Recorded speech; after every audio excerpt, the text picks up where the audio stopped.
예, 안녕하세요. 한국문화재 제4강 석굴암을 시작하겠습니다. 이 제3강 앞 시간에서 이제 불국사를 말씀드렸다면 불국사와 짝을 이루는 이제 문화유산이 석굴암이 되겠습니다.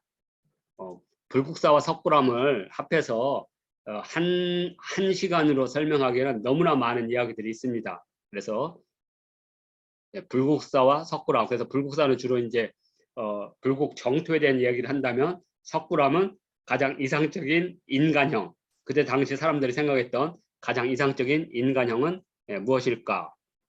자료 요청하신 분이 있다고 해서요. 바로 이것도 드리겠습니다.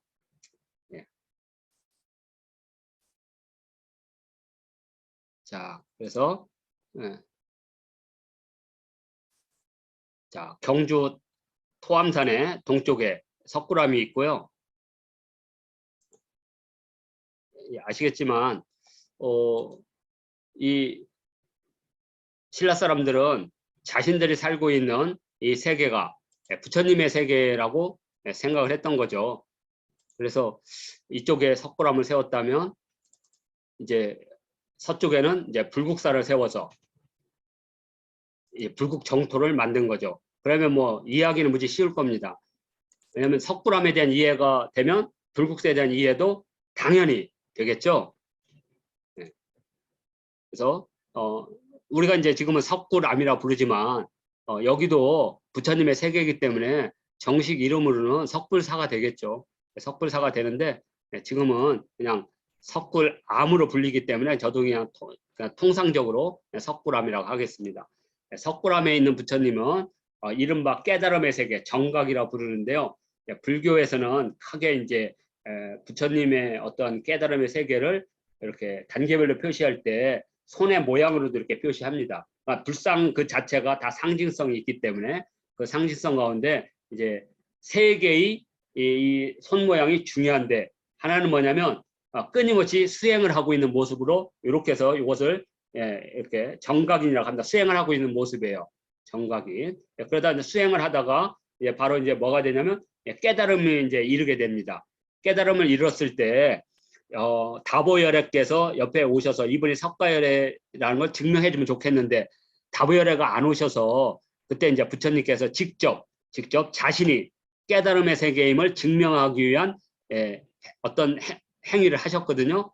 그것을 보여주는 이제 손 모양이 여기 이제 석굴암 본존불이라고 하는데 나타나 있습니다.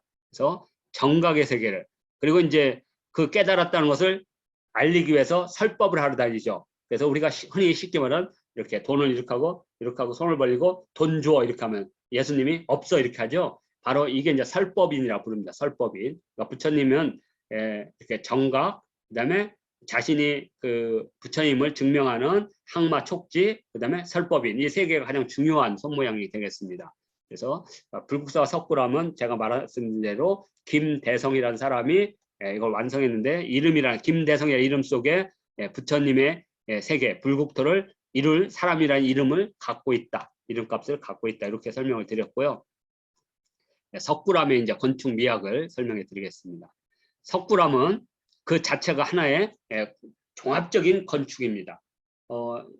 보통 이제 동아시아에서는 하나의 건축 세계에 동아시아의 모든 철학적인 진리를 거기다 담고 있거든요. 이것을 우리 동아시아 자연철학에서는 육육양제법이라고 부릅니다. 육육. 6개 가면 36칸이 나오는데 이것을 우주라고 생각하죠. 이 우주 속에 모든 걸 담아내는 건축 기법, 육육양제법이라고 하는데, 육육양제법이 구현된 대표적인 건축물로는 첨성대, 그다음에 경복궁 근정전, 그다음에 경회로, 이런 것들이고요. 또 하나가 바로 불교의 세계를 하나의 조형물에 담은 것, 그게 바로 불국사라고 말씀드렸죠. 그러니까 절에는 수많은 절들이 있는데 그 절들은 나름대로 불교 세계나 경전의 세계를 만들었다면 부처님의 세계를 그대로 옮긴 것은 불국사가 이제 유일한 거죠. 불국사. 마찬가지로 부처님의 세계, 이 사람이 부처라는 걸 증명하기 위한 부처의 세계를 하나의 조형물 속에 담은 게 이제 석굴암이 되겠습니다. 그러니까 석굴암은 여러 그 중국이나 인도에 있는 여러 석굴 사원과는 근본적으로 차이가 있는 건축 조형이 되겠습니다. 자, 먼저 사원부터 얘기하겠습니다. 사원. 원래 이제 불교에서는 이렇게 속세를 떠나서 수행을 하는 수행자들에게는 해서는 안 되는 4가지가 있습니다. 이것을 사의지라고 합니다. 4개를 금하라. 첫째는 따뜻한 밥 먹지 말라는 거죠. 따뜻한 밥 먹지 마라. 그래서 걸식하라는 거죠. 걸식. 부처님도 평생을 걸식했습니다.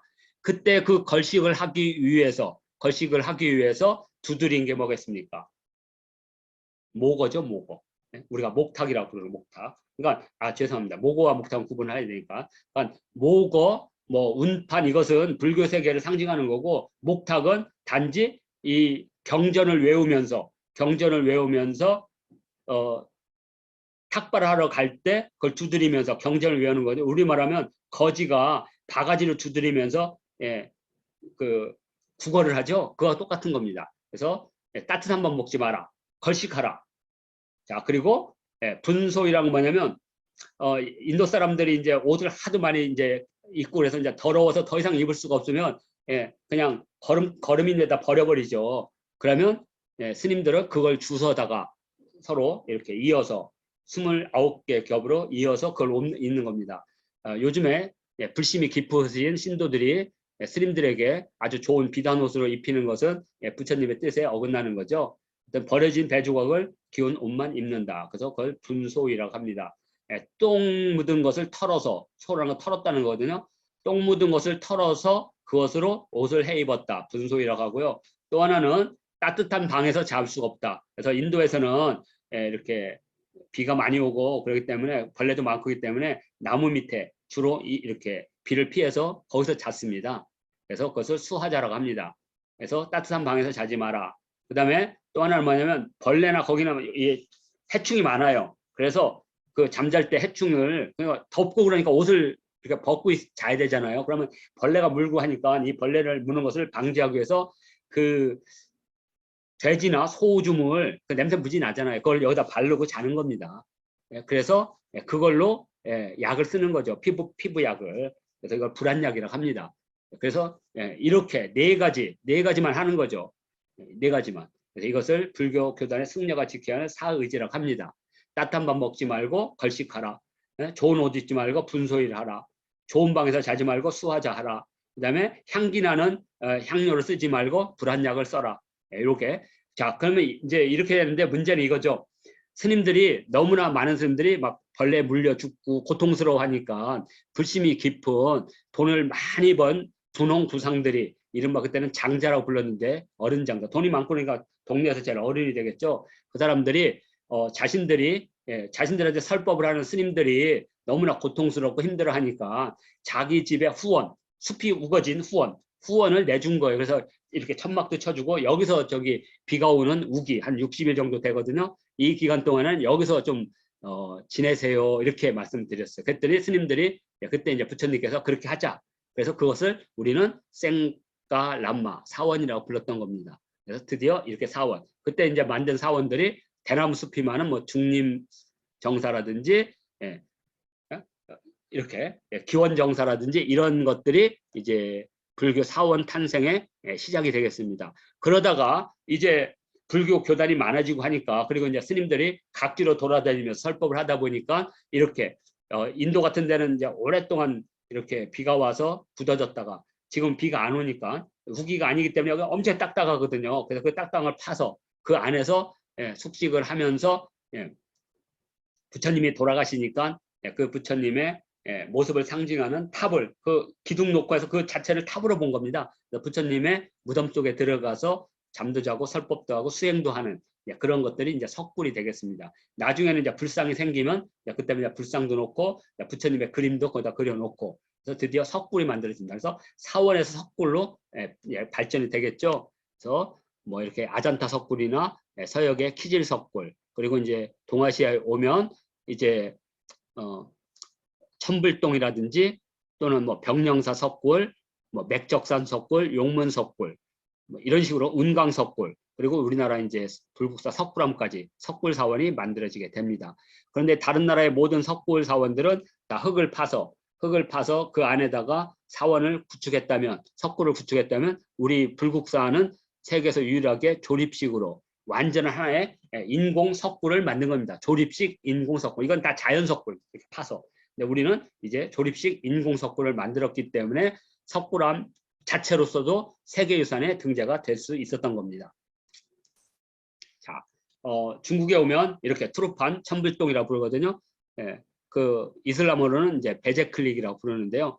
예, 천불동. 그다음에 이제 황하가 시작되는 난주에 가면, 난주에서 이제 저쪽 청해성으로 가면 티베트입니다. 티베트 선영에 가면 병령사 석굴이 있습니다. 지금은 이제 댐을 만들었기 때문에 배를 타고 가야 됩니다. 병령 석굴에 제가 답사를 여러 번 했습니다. 이렇게 전체 시크로드 답사. 그때 저희 미래학교가 이렇게 답사했을 때 이제 이 석굴 사원 공사 중이라서 앞에서 이렇게 찍은 것 또는 도낭 석굴 이것들이 다 석굴 사원이 되겠습니다. 수백 개 수천 개가 되는데 불국사 석굴암은 단 하나인데도 불국사 석굴암이 갖고 있는 미학적 가치, 건축학적 가치, 불교 사상적 가치가 워낙 뛰어나기 때문에 불국사 석굴암은 이 하나로 세계유산이 된 겁니다. 여기 있는 거 다 세계유산입니다. 자, 말하는 대로 중국에 이러한 천불동, 병령석굴, 도낭막골은 저 실크로드 영역에 있는 거고 중국의 경내에 있는 것은 천수의 맥적산 석굴이 있습니다. 여기는 태극기를 처음으로 그렸다는 복희의 고향이죠. 여기 가면 복희 사당도 있고, 그 맥적산이라는 곳에는 그 유명한 맥적산 석굴이 있고, 그다음에 북경에서 약 70km 떨어진 대동시에 가면 운강석굴이 있고, 그다음에 중국의 낙양과 서안 하면 중국 가장 대표적인 문화 명소죠. 그래서 후한의 수도였던 낙양에 가면 용문석굴이 있습니다. 이 잉어가 이 항아를 타고 가다면 여기에 황하에 엄청나게 높은 폭포가 있죠. 이 폭포를 뚫고 올라가서 아를라크에 뚫고 올라가거든요. 그러면 그 잉어가 이른바 용이 된다고 하는 바로 등용문이 바로 이 용문석굴, 등용문 있는 바로 옆에 용문석굴이 있습니다. 그렇게 이해하시면 될 듯합니다. 자, 그리고 이제 우리 석굴암이 위대한 것은 첫 번째는 조립식이라는 겁니다.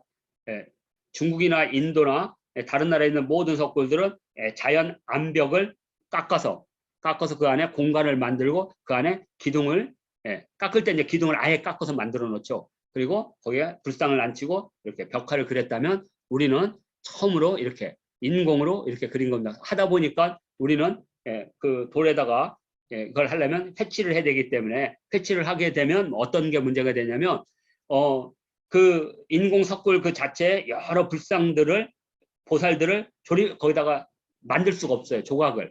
그래서 결국에는 우리는 벽화는 포기하고 조각으로 그걸 표현한 거죠. 이렇게. 그래서 조립식 석굴이고 이 조립식 석굴을 만들 때 우리 동아시아의 전통, 왜냐하면 인도의 우주와 우리 우주는 다른 거니까. 그래서 우리의 우주인 하늘은 둥글고 땅은 네모나다는 거. 그래서 위쪽은 둥글게, 그리고 부처님이 있는 공간 앞쪽. 그러니까 부처님은 하늘의 세계라고 봤기 때문에 그 안은 둥글게, 그리고 앞쪽으로 들어가는 문 쪽은 바로 네모나게 천원지방선이라고 합니다. 그리고 이 부처님은 인도, 아프가니스탄, 간다라부터 시작됐던, 거기서 최초의 불상이 만들어지니까 그 불상이 만들어질 때 거기가 그리스가 지배했던 지역이라 최초의 불상들은 다 그리스 얼굴을 하고 있습니다. 근데 이제 그 그리스에 했던 얼굴형들이 인도로 가면 인도 얼굴로 바뀌고, 미얀마로 가면 미얀마 얼굴로 바뀌고, 마찬가지로 중국으로 오면 중국의 얼굴로 바뀌듯이 우리나라에 오면 점점 우리나라 얼굴로 바뀝니다. 그런데 바뀐다 해도 거의 바뀌질 않아요. 왜냐하면 원판 불변의 법칙이라는 게 있어서. 그래서 석굴암을 이렇게 보면 바로 그리스 냄새가 엄청나게 풍깁니다. 그러한 그리스풍의 불교, 건축, 예술, 불상 예술을 간다라 양식, 간다라 미술이라고 합니다. 그래서 이 석굴암 본존불은 간다라 미술이 가장 완숙한 경지에 온 것을 상징하고 있습니다. 그래서 이러한 전통적인 천원지방의 동아시아 자연철학에 바로 조립식 석굴이 만들어지고, 그리고 불상이 만들어졌던 그 이념이 와서 신라의 가장 이상적인 인간상으로 구현된 것, 간다라 미술이 신라적 미술 양식으로 구현된 것, 이것이 석굴암이 갖고 있는 가장 중요한 그 미학이고요. 자, 그리고 이제 그러니까 이제 조립식 석굴이자 이념 석굴이라는 거. 조립과 이념. 그러면 왜 이 신라인들은 그런 가장 이상적인 인간상을 여기다 왜 구현하려고 했느냐. 이것을 우리가 미학이라는 관점에서 보도록 하겠습니다. 석굴암은 이 자체가 하나의 부처님의 세계를 그대로 보여주는 거랬죠. 이 자체가. 그래서 불국사는 불국세계를 본다면 깨달음을 얻은 부처님의 세계를 그대로 구현해야 됩니다. 그래서 가운데 중앙에는 부처님이 이렇게 있죠. 여기는 이제 불국세계를 만든 현세의 정토가 되겠죠. 정토가. 그리고 이 정토의 바깥에는 우주를 상징해야 되죠. 우주. 예. 그래서 동아시아의 우주인 하늘, 둥글게 하는 거. 왜냐하면 그 다른 나라의 석굴 사원은 전부 다 그냥 깎는 거죠. 예, 그냥 깎는 거 이렇게 안을 이렇게 넓게, 이렇게 둥글게 이렇게 넓게 깎는 것은 이 무너지는 걸 방지하기 위해서 깎는 거지 이 자체를 동아시아 우주관에 맞춘 건 아닙니다. 근데 이거는 이제 철저하게 우주관을 맞췄죠. 그러니까 이 우주관에는 바로 부처님의 세계가 이 가운데라는 것은 바로 꼭대기란 뜻이고요. 이 꼭대기 바로 밑에는 수많은 인도의 종교에서 탄생한 수많은 신들이 그 부처님의 아래에 있는 겁니다. 왜? 신명들은 신으로만 존재하지만 영원한 깨달음 얻은 세계는 아닌 겁니다. 선지를 창조한 신도 윤회 세계에서 벗어나지 못해요. 제덕진이나 대범천도 끊임없는 윤회 세계에서 벗어나지 못하는 존재들이에요. 이후에 그 윤회로부터 벗어난 완전한 이상적인 진리의 세계, 우주 그 자체가 되는 부처의 세계가 있어요. 그 부처의 세계 바로 그 밑에 수많은 신명들의 세계, 이것이 바로 인도 힌두교의 신인 제석천과 대범천으로 상징하는 겁니다. 그러니까 제석천과 대범천을 통해서 대범천은 인간 세계를 관장하지 않는 우주의 본체적인 신명 세계를 상징한다면 제석천은 그 신들이 인간 세계를 관여합니다. 그게 제석천이죠. 이 제석의 상징으로 등장한 게 뭐냐면 우리의 전통적인 하늘, 바로 환인께서는 이 우주를 관장하는 신명인데 인간 세계를 안타깝게 여겨서 그의 아들 환웅을 세상에 보내죠. 인간 세계를 관장하잖아요. 그래서 우리 환인을 제석천으로 본 겁니다. 그래서 제석천을 제석환인다라, 그 줄여서 환인이라고 하거든요. 그래서 그 환인을 제석천으로 본 거죠. 그래서 제석천은 불교 세계에서 인간 세계를 관장하는 신명, 대범천은 브라흐만이라고 불러서 인간 세계를 관장하지 않고 이 우주를 창조하고 우주를 운행하는 신명으로, 그래서 제석천과 대범천을 양쪽에서 놓은 겁니다. 그리고 그 부처의 세계로 가기 위한 문, 거기에 4개의 세계, 동서남북의 세계를 지키고 있는 사천왕, 그리고 수많은 신명 가운데 잡리를 하면서 부처님을 지켜주는, 부처는 불교는 8이 가장 이상적인 세계이기 때문에 여기서 부처의 세계로 들어가는 길이라는 거죠. 그래서 8명의 신명, 8부중이라고 부릅니다. 8부신장, 8부중이 이렇게 있게 됩니다. 그래서 이 네모나카는 인간 세계를 상징하는 거라면 이 통로를 지나면 여기는 이제 불교의 세계, 이걸 천환지방이라고 부르는 겁니다. 그래서 여기에는, 그리고 뒤쪽에는 바로 깨달음의 세계는 이르렀지만 아직 인간 세계 또는 중생의 세계, 현실적으로 이 모습이 있는 세계를 구하기 위해서 그 모습을 갖추고 있는, 그래서 문수나 보이나 관음은 이 세계 구현할 때 항상 형상으로 나타나게 되어 있습니다. 이것을 보살계라고 부르거든요. 그래서 보살들이 쫙 들어와 있습니다. 문수보살, 보현, 관음보살. 그래서 우리가 생각하는 법화경의 세계와 화엄경의 세계를 여기다 다 구현한 겁니다. 그래서 이것은 불국세계를 조형한 가장 이상적인 석굴사원이 된다, 이렇게 보시면 되겠습니다. 그러니까 막고굴이나 병령사석굴이나 운강석굴은 이 전체를 조형하거나 그 부처님의 세계 하나하나만 조형한 거예요. 여기는 우리가 불교의 깨달음을 구현하는 불보살들의 모든 세계를 압축적으로 조형한 겁니다. 이렇게. 그러니까 우리로 말하면 신들의 세계, 신국이라고 보시면 됩니다. 여기는 신국, 그리고 불국사는 불국, 여기는 중생이 사는 곳, 중생이 사는 불국, 여기는 신들이 사는 나라, 신국, 이렇게 이해하면 편할 것 같습니다. 불국의 세계와 신국의 세계.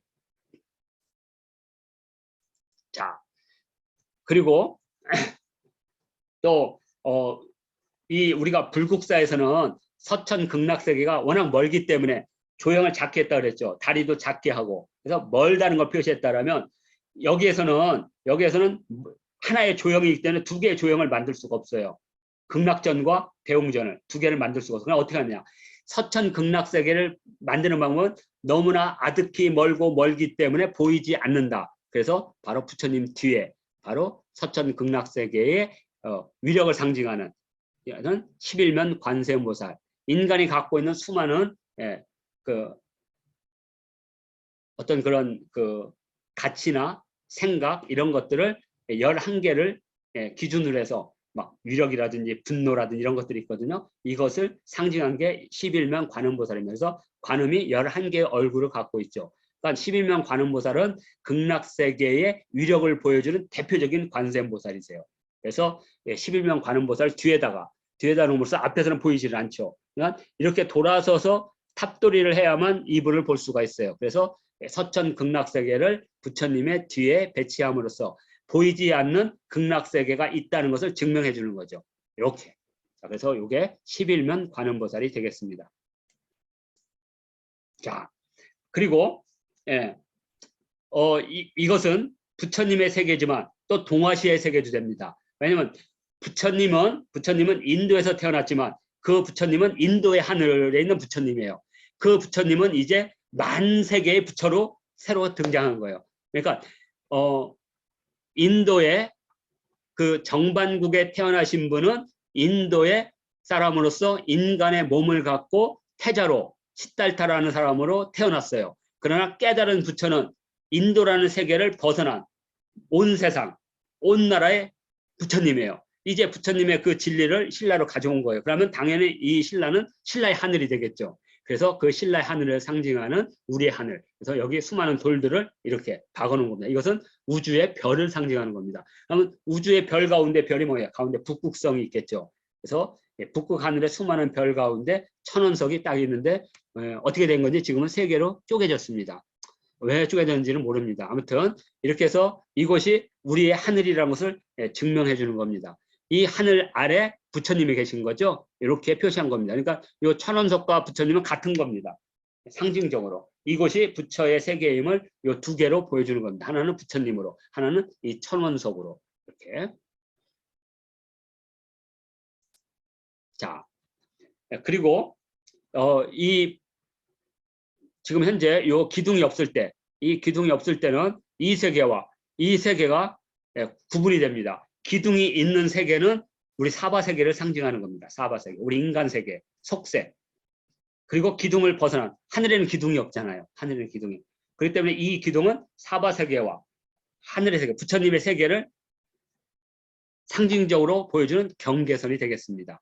자, 그런데 이게 없을 때, 자 보세요. 이렇게 둥글게 돼서 모든 것이 둥근 면이면 하중이 똑같이 받거든요. 근데 여기는 들어가는 입구가 되겠죠. 그러다 보니까 이 부분만 하중이 집중적으로 받아요. 엄청나게.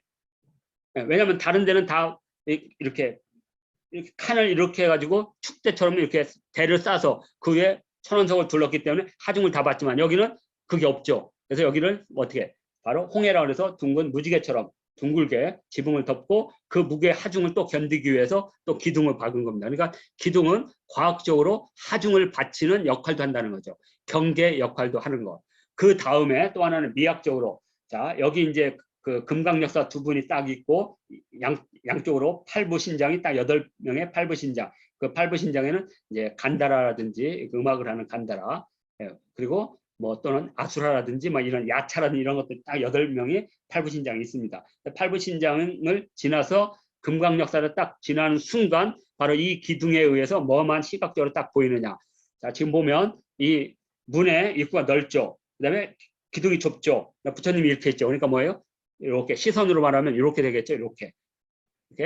그래서 원근법이 적용되는 거죠. 그래서 부처님만 강력하게 보이게 됩니다. 그리고 부처님의 뒤에 불광이 있죠. 광배가 있음으로써 이게 우리 시선의 중심을 잡아줍니다. 그러면서 바로 이 앞에 들어가면서 바로 무릎을 꿇고 당신이, 그러니까 우리가 부처님한테 무릎을 꿇고 절을 한다는 것은 이분을 믿어서 당신을 믿기 때문에 내가 성불한다는 의미가 아니에요. 인간으로 오셔서 진리를 깨우친 당신을 정말로 존중하고 존경한다라는 하나의 예의입니다. 예의. 왜? 나도 같은 부처고 너도 부처인데 당신은 그 불심을 깨웠어요. 불성을 꺼내서 깨달음을 얻으신다면 당신의 그 깨달음을 보고 나도 내 마음속에 있는 불성을 끄집어내서 성불하겠습니다. 그러니 그런 성불의 길을 가르쳐준 그대는 얼마나 위대한 분이십니까 해서 존경과 존중으로 결하는 거지 부처님을 믿으면 부처가 된다. 절대로 부처가 되지 않습니다. 왜냐하면 저 돌부처가 뭐 손으로 내 불성을 끄집어내서 너도 이제 부처가 되느니라 이렇게 해주지는 않습니다. 이렇게. 기독교는 달라요. 기독교는 이렇게 대속을 하신 우리의 모든 죄를 속죄하시고 십자가의 못을 박히고 부활하신 예수님을 믿음으로써 끊임없이 죄를 짓는 내가 원죄와 현죄를 씻고 구원을 얻는다면 불교는 자기 스스로 불성을 끄집어내지 않는 한 절대로 구원은 존재하지 않는 거죠. 그렇기 때문에 그 가르침을 준 부처님이 너무나 존귀하신 분인 거죠.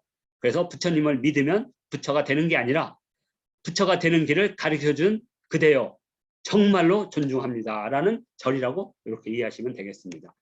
그러니까 예를 들어서 스님들이 뭐 불법승에서 뭐 부처님께 귀의합니다. 뭐 가르침에 귀의합니다. 스님께 귀의합니다. 라는 개떡이라고 하세요. 왜 스님한테 귀의를 합니까? 스님이나 우리는 차이점은 단 하나입니다. 머리를 깎은 사람과 깎지 않은 사람. 그리고 부처님과 우리는 성불하신 분과 성불을 아직 하지 않은 중생. 이 차이뿐입니다. 그렇기 때문에 우리가 삼법의 할 때는 불법승한테 귀의하는 게 아니에요. 그 삼법인 자체는 스님들이 만든 거예요.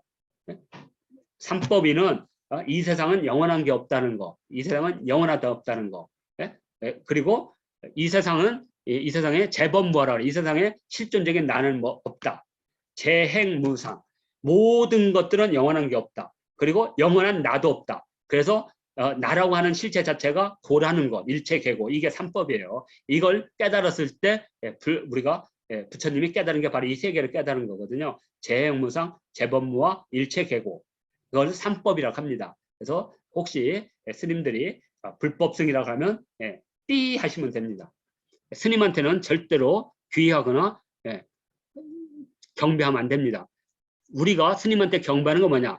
아, 나보다 먼저 진리의 길을 걸으신 선배님이요. 참 존중합니다. 나는 아직도 머리도 깎지 못하고 그 진리의 길에 들어서지도 못했는데 그대는 그런 결단을 해서 초발심이 팍 일어나서 머리를 깎고 부처님의 길을 가시는 그대요.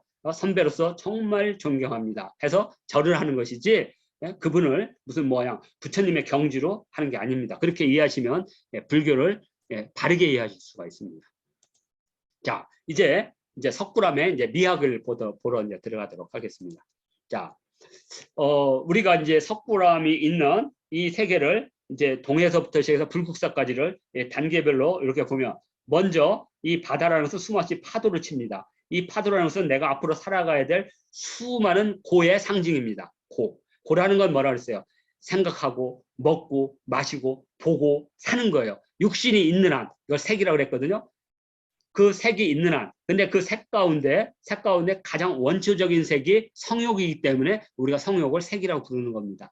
색은 식욕도 있고 수욕도 명욕도 수맛이 있는 겁니다. 그런데 인간은 생명적 존재이기 때문에 나의 생명적 존재는 부모로부터 오는 거죠. 나는 또한 자식을 낳는 거. 그런 근원적인 것이 성욕으로부터 오기 때문에 색을 성이라고 보는 거지, 색이라고 하는 것은 수많은 실존적 나를 상징하는 겁니다. 그래서 이것을 파도로, 그런데 그 파도가 멈추고 나라는 실체가 오면 그걸 뭐라고 불렀냐면 산매라고 불렀어요. 산매. 그래서 바다가 조용해지는 거. 그러면 내 얼굴이 보이죠. 내 모습이. 그래서 그걸 해인이라고 부르습니다. 해인산매. 해인사가 만들어진 이유가 그거거든요. 해인산매가 되면 나의 실체를 알게 돼요. 그러면 고로부터 벗어나게 되는 겁니다. 그래서 그걸 고통의 바다, 고해라고 불렀거든요. 그러니까 삼생, 전생, 현생, 후생. 삼생의 그 고통, 내가 다시 태어나면 뭐가 될까, 이런 것들. 불교에서는 그 자체가 다 망상이라고 봤거든요. 그러니까 제가 생각하는 게 불교는 그렇게 말합니다. 자, 그러니까 전생도 망상, 현생도 망상, 미래도 망상인 겁니다. 왜냐하면 내가 과거에 저질렀던 모든 일들도 다 사라지는 거거든요. 그래서 이것을 고해라고 불렀습니다. 그러면 고해를 벗어나면 뭐냐?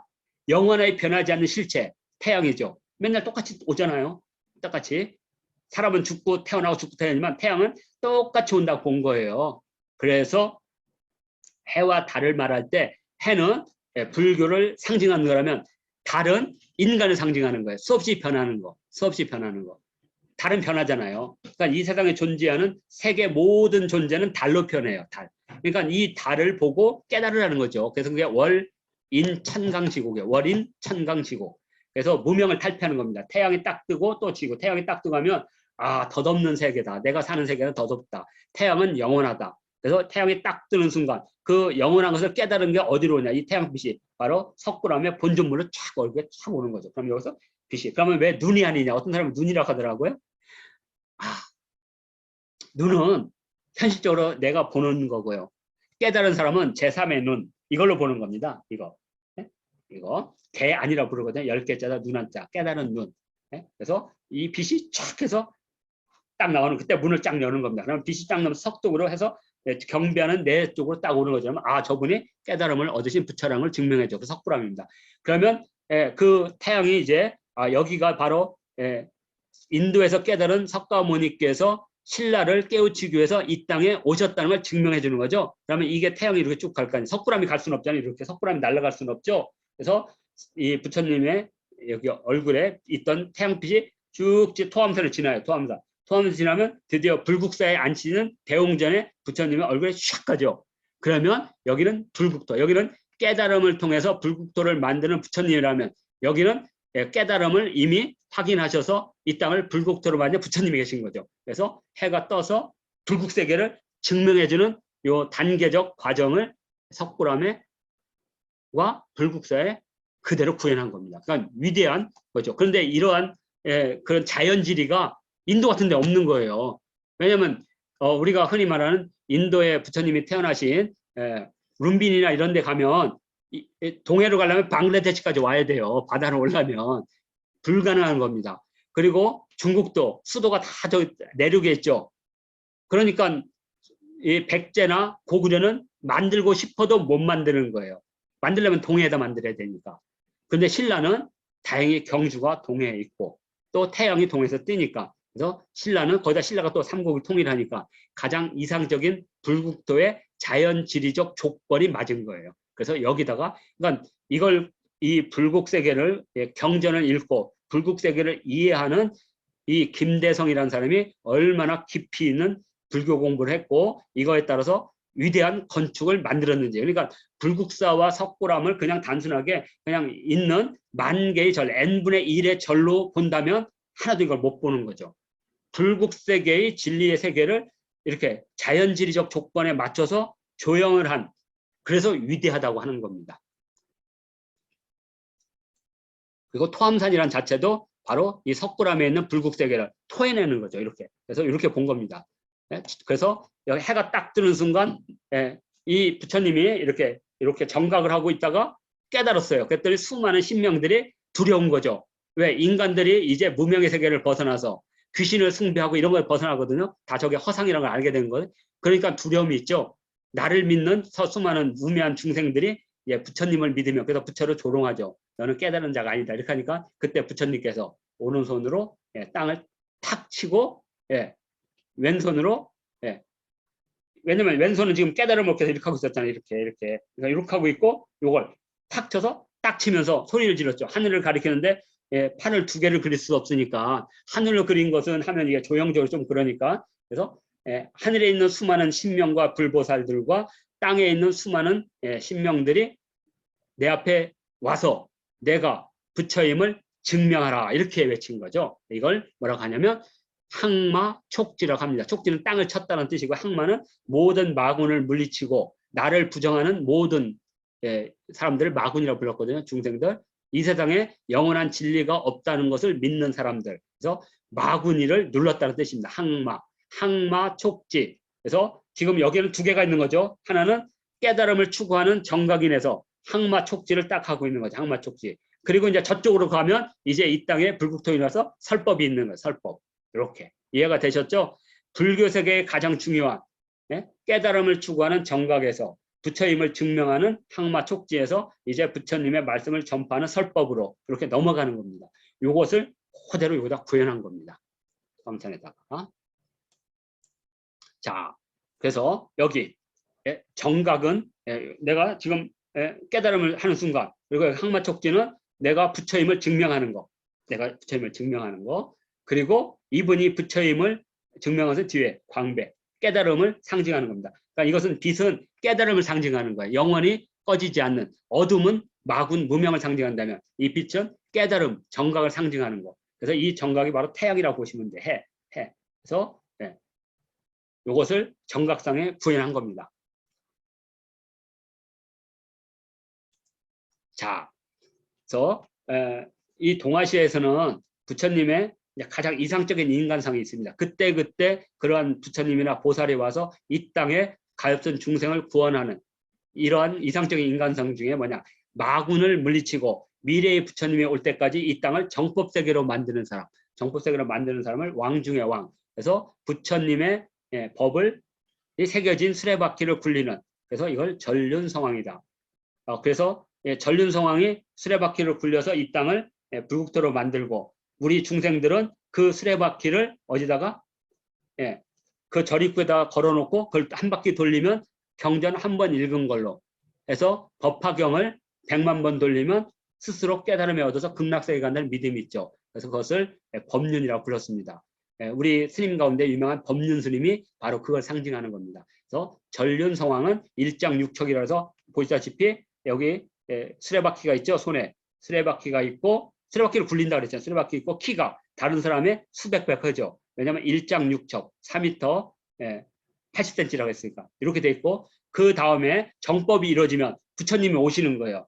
부처님이. 그래서 신라에서는 그 부처님이 바로 문무대왕이 되는 겁니다. 자, 그래서 그리고 고구려에서는 장수왕이 되는 거. 그것을 왕즉불이다. 왕이 곧 부처인 시대. 그리고 또 하나는 정각불이라 해서 그 왕이 지금 이 땅에 오는 모습을 보여주는 거. 이 부처님이 이 땅에 오는 거죠. 이 땅에. 그래서 가장 이상적인 얼굴을 해야 돼요. 이 이상적인 얼굴형이 지상에 와서 인간을 다스리는. 왜냐하면 얼굴이 꾀자잘하는 사람들이 지상을 다스리면 믿음이 없게 되죠. 그래서 가장 멋진 인간상으로 이렇게 표현한 겁니다. 자, 그리고 이제 이 전륜성왕이 이 세계를 정법으로 만든 이유는 미래 부처님. 그럼 왜 우리는 미래 부처님이 필요하느냐? 과거에는 아메바와 같은 생물이었기 때문에 아무리 아메바가 꿈틀거려도 깨달음의 세계를 이룰 수가 없어요. 그런데 현세 부처님은 언어를 가진 생물로 진화한 인간으로 오신 거예요. 그래서 이 말로 설법을 하신 거예요. 말로 설법하지 않고 눈빛으로 설법을 하고 이러면 대단하지만 쉽지 않거든요. 그래서 가르침 중에 제일 높은 가르침이 해라고 한 겁니다. 말로 가르치는 거. 왜? 인간은 언어라는 것, 우주의 진리를 소리로 표현한 게 말이거든요. 그래서 바로 말을 가진 이렇게 정각불로 이렇게 오신 겁니다. 그런데 이 말을 알아들을 중생이 너무 없는 거예요. 그래서 깨달음에 얻는 자가 뭐 18명이다. 그래서 18나안이라고 불렀고, 또는 500명이 돼서 500나안인 거예요. 그래서 500명밖에 못 깨달았다는 거죠. 그래서 미래의 부처님께서는 말이 아니라 샥 웃는 거죠. 샥. 그냥 그래서 이분은 지금 어떻게 하면 중생을 하나의 몸짓과 하나의 표현으로 깨달음에 이를 것인가, 이걸 고민하고 있는 거예요. 그래서 반가를 하고 있는 거예요. 그래서 이분이 이제 드디어 그걸 알았어요. 딱 아는 순간 다리를 내리고 손을 딱 펼치고 내려오는 모습이에요. 그래서 미륵부는 항상 서 있는 모습이에요. 그리고 뭐라고 했겠죠. 착 하는 순간 70억이 한순간에 깨달음을 얻는데요. 그리고 3번 설법을 하신대요. 그래서 210억. 지금 지구 인간의 100억도 안 되니까 아직도 미래의 부처님이 오실 때는 좀 멀었네요. 그래서 미래의 부처님을 오시는 법당을 해서 3개를 만드는 겁니다.